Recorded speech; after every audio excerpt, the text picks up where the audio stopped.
Tercer grado Escuela de Pastoral. Lección número 23. El apostolado asistencial hasta nuestros días. ¿Te gustaría convertirte en un líder capaz de inspirar, guiar y transformar corazones? Ser coordinador de un grupo de reflexión no es solo dirigir, sino acompañar y servir con amor. En este video, descubrirás claves prácticas y consejos esenciales para lograrlo con éxito. No te lo pierdas. Oración para la sabiduría y la reflexión. Señor Dios Todopoderoso, fuente infinita de luz y verdad, hoy me presento ante ti con humildad, deseoso de comprender con mayor profundidad la enseñanza recibida. Ilumina mi mente con la claridad de tu Espíritu Santo, para que cada palabra que he estudiado se arraigue en mi corazón y transforme mi vida. Señor Jesús, Maestro y Guía, tú que enseñaste con amor y paciencia, ayúdame a reflexionar sobre lo aprendido, a descubrir en cada lección una oportunidad de crecimiento, y a aplicar en mi vida los principios de tu Evangelio.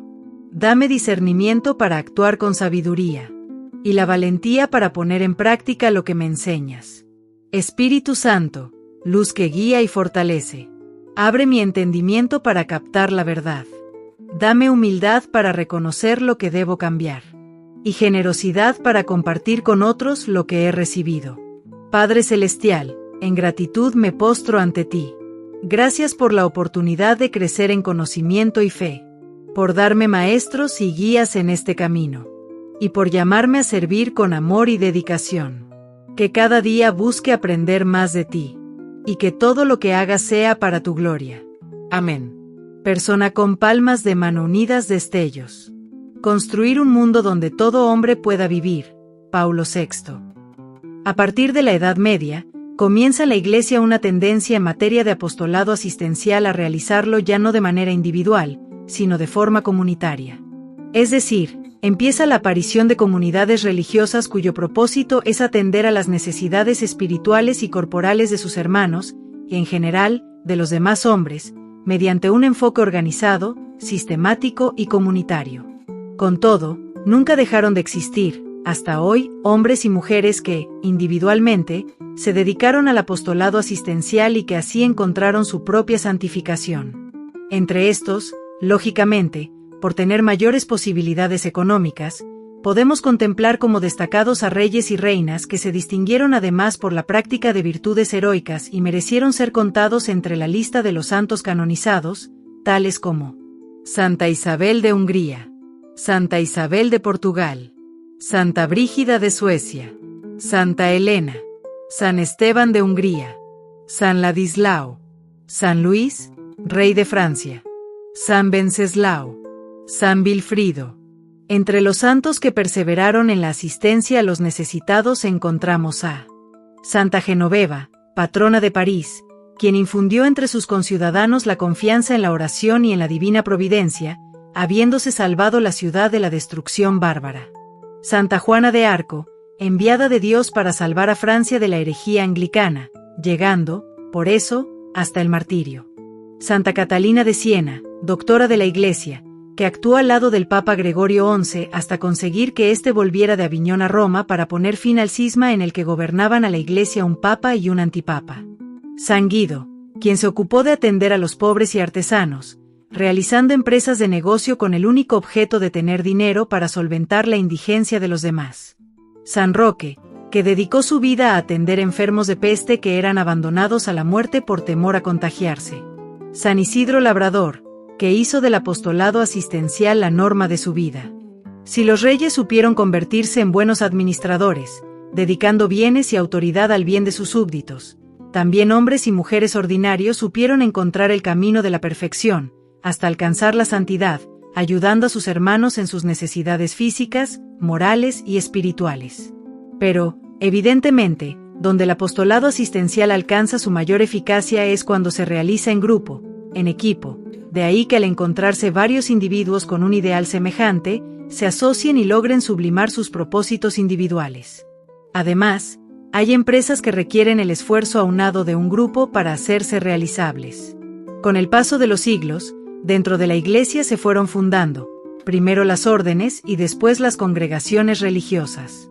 Todas ellas tienen una característica común: hombres que entendieron que solos no podrían realizar su ideal apostólico, buscaron la forma de asociarse para obtenerlo. Ante todo, buscaron el ideal de alcanzar su propia perfección y santificación dentro de la vida en comunidad. Esto implicó renunciar a la propia voluntad y someterse a una autoridad común en la persona de un abad, superior o general.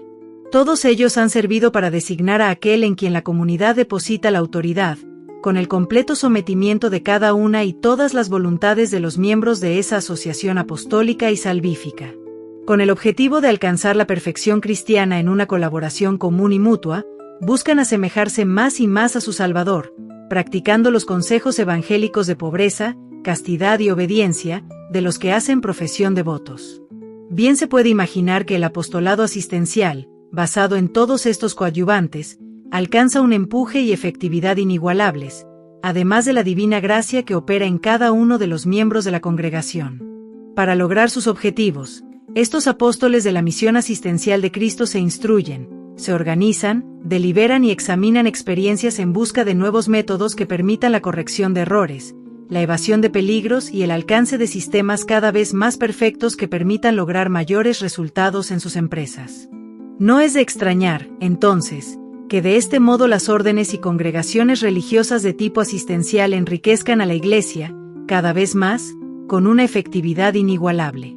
Por sus objetivos, se pueden agrupar en una especie de especialización, aunque la práctica de la caridad combine todo apostolado específico con la actividad multifacética de la Iglesia en su pastoral universal. Esta se puede desglosar de la siguiente manera. Hospitalarias.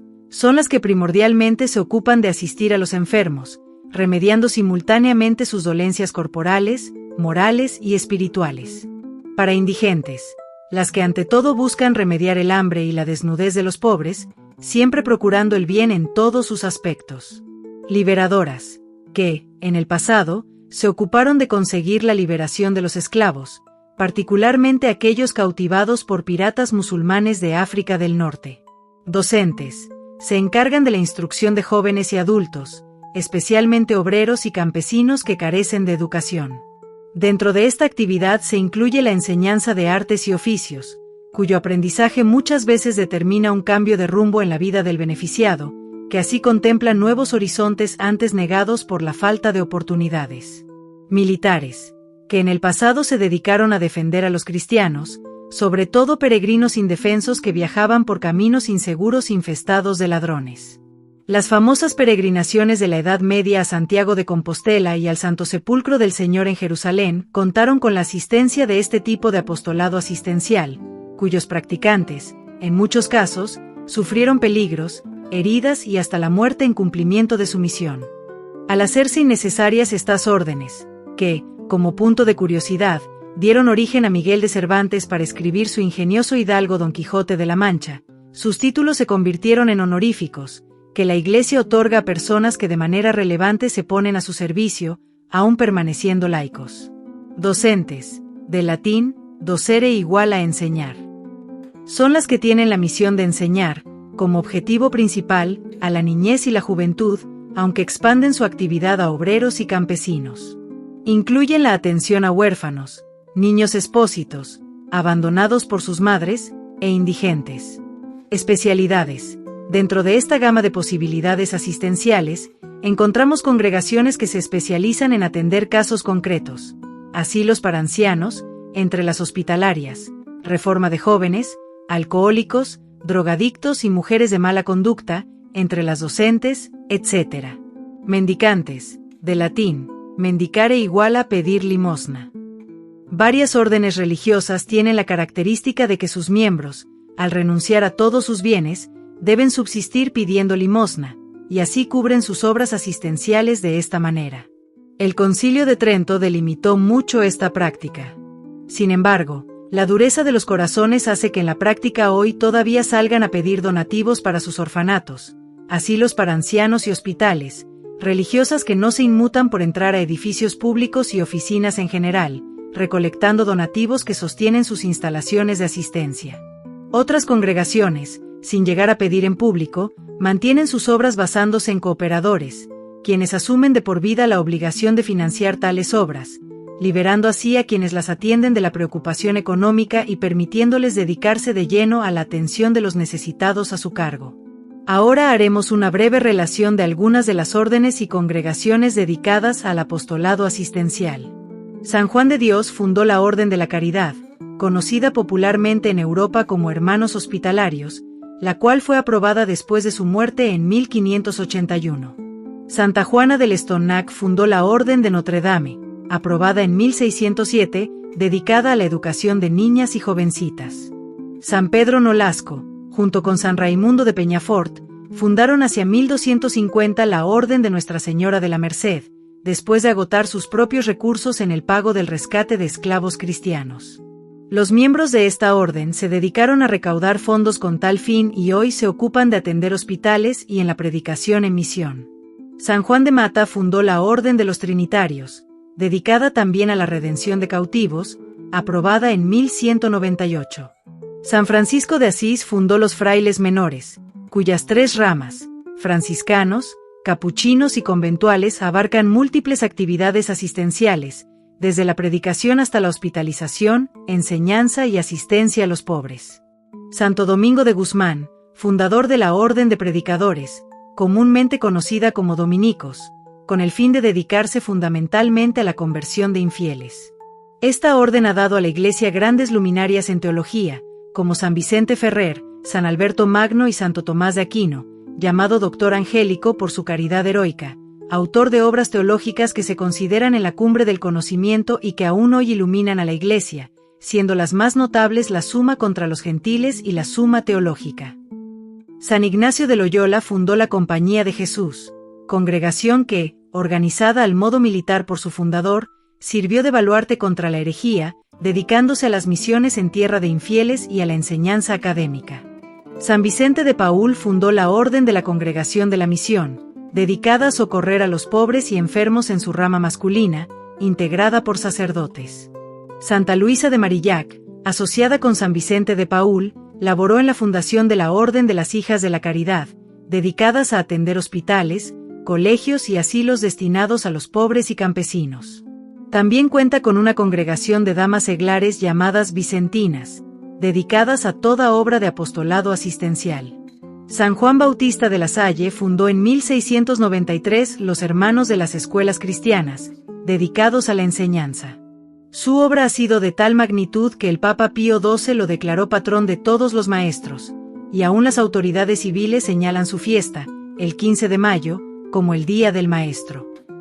San Juan Bosco fundó la Congregación de San Francisco de Sales, conocidos como salesianos, cuyos miembros atienden misiones y enseñanza, tanto académica como de artes y oficios. Técnica de aplicación del apostolado asistencial: acoger, investigar, atender, procurar, informar, encauzar, satisfacer.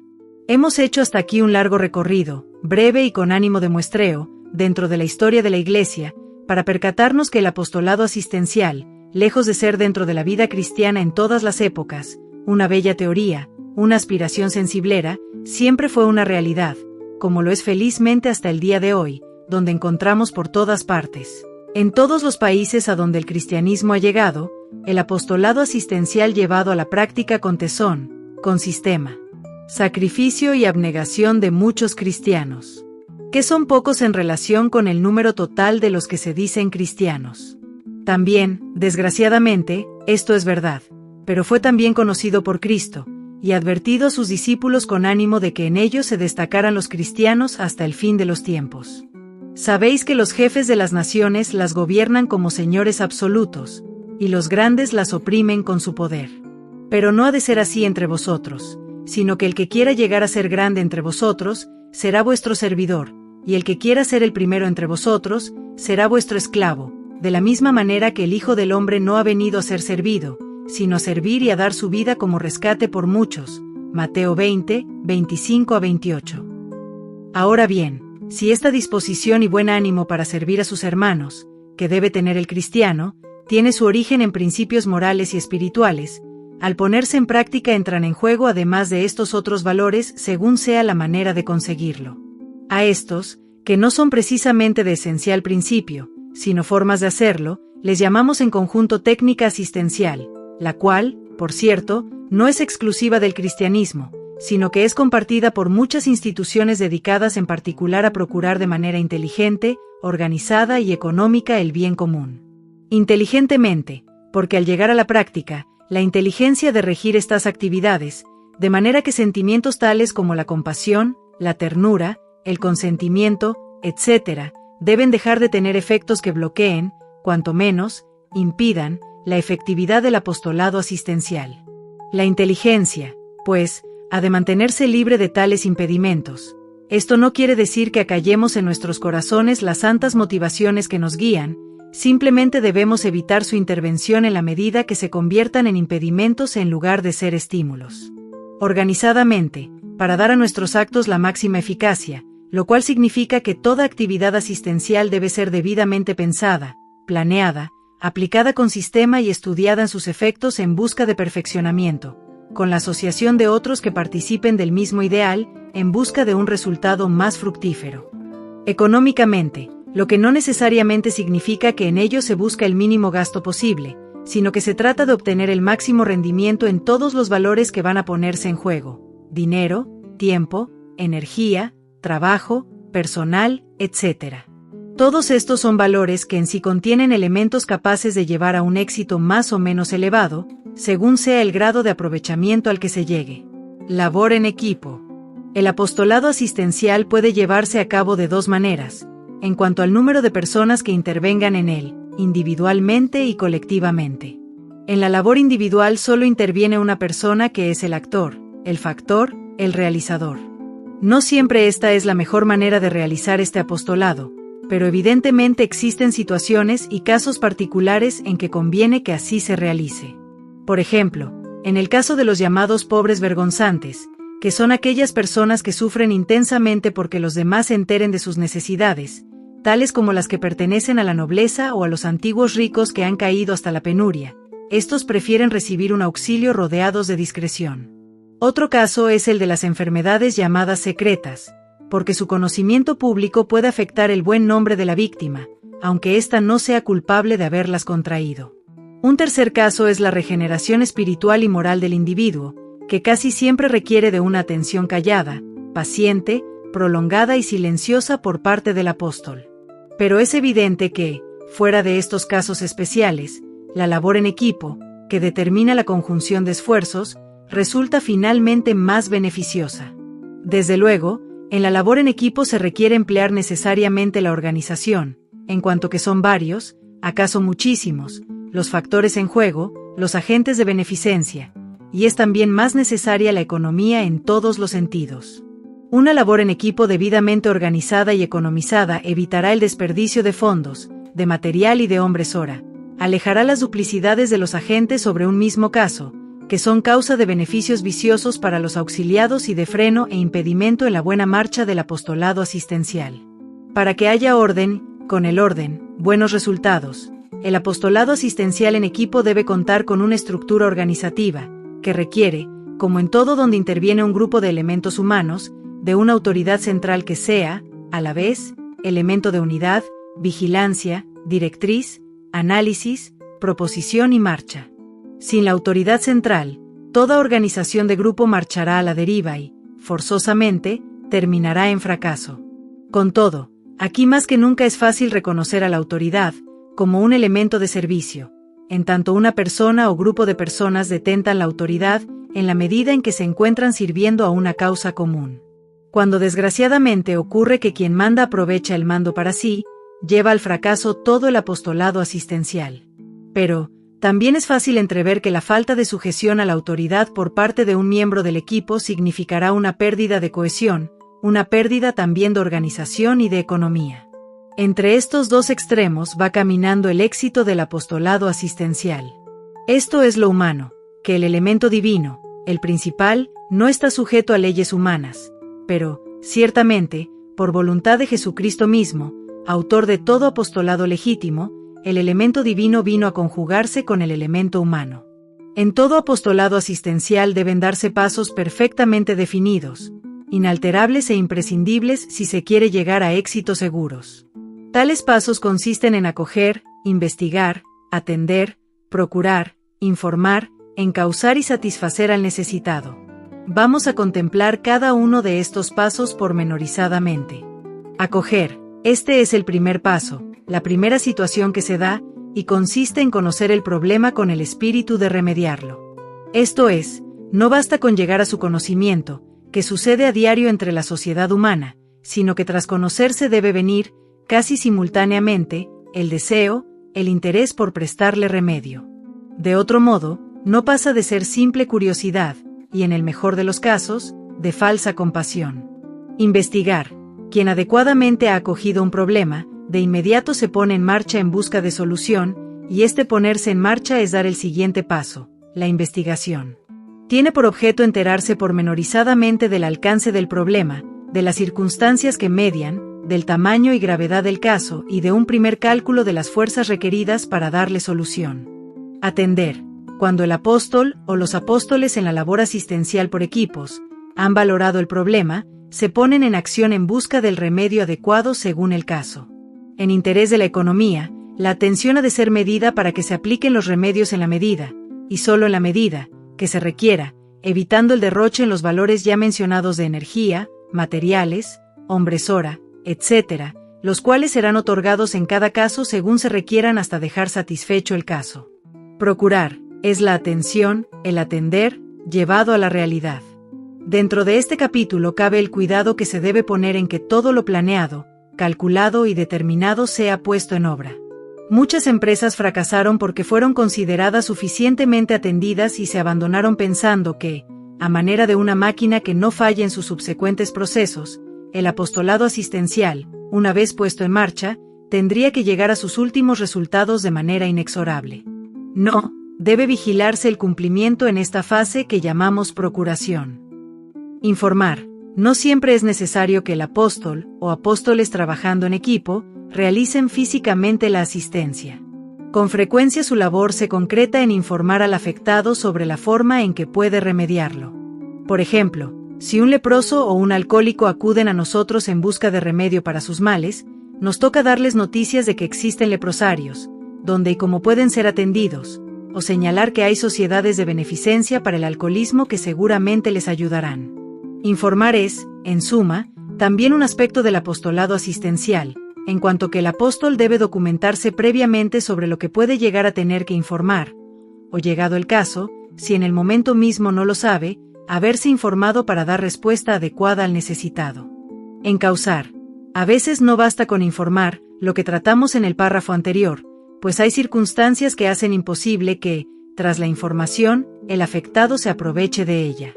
La torpeza misma del alcohólico, la ignorancia del leproso, la falta de voluntad del drogadicto para salir de su problema, son causa de que el bien termine por no aplicarse.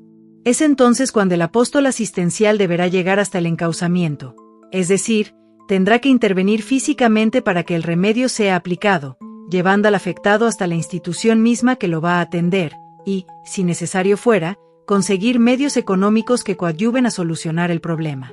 Es quizás la fase más pesada, menos grata y, a su vez, la más importante del apostolado asistencial. Satisfacer. Por último, la satisfacción, del latín, satis igual a bastante, facere igual a hacer, hacerlo bastante, en términos generales es llegar al término de la solución del problema. Ya hemos visto arriba que existen diversos medios para llegar a la satisfacción, pero cuando hablamos de esta fase nos referimos a la actividad personal o colectiva del apóstol o apóstoles, necesaria para dar solución al caso directamente. Es decir, cuando el único remedio es resolverlo personalmente. Tercer grado Escuela de Pastoral. Tarea de la lección número 3, el cómo en la evangelización. Siguiendo el ejemplo de Jesús, descubrimos métodos y prácticas. 1. Describe cuáles son esos dos caminos para recibir el reino de Dios. A. El camino de la gracia. B. El camino de nuestro esfuerzo. 1. Los dos caminos para recibir el reino de Dios son: A. El camino de la gracia. Proviene de Dios, que otorga el reino y la salvación como un regalo inmerecido por pura misericordia, sin que el hombre haga nada para obtenerlo. B. El camino de nuestro esfuerzo.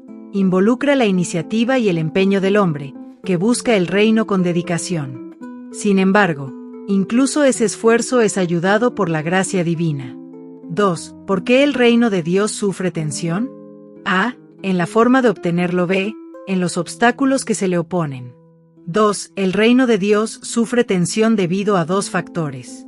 A. En la forma de obtenerlo. Se requiere de grandes renuncias y esfuerzos personales para alcanzarlo. Cristo enseña que solo aquellos que se esfuerzan persistentemente lo conquistarán. B. En los obstáculos que se le oponen, además de los esfuerzos personales, se enfrenta oposición del demonio, el mundo y la carne, que presentan dificultades internas y externas para que el reino de Dios no se establezca en nosotros. 3. Indica que quiso decir el Señor por la palabra cruz cuando puso la condición de tomarla para seguirle.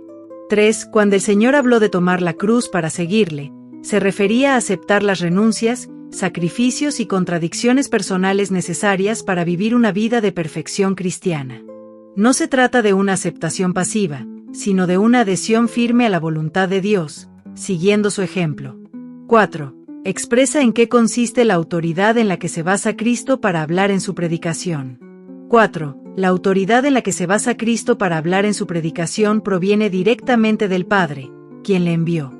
Jesús no habla por sí mismo, sino que transmite el mensaje y la voluntad de Dios, lo que le otorga una autoridad plena y soberana.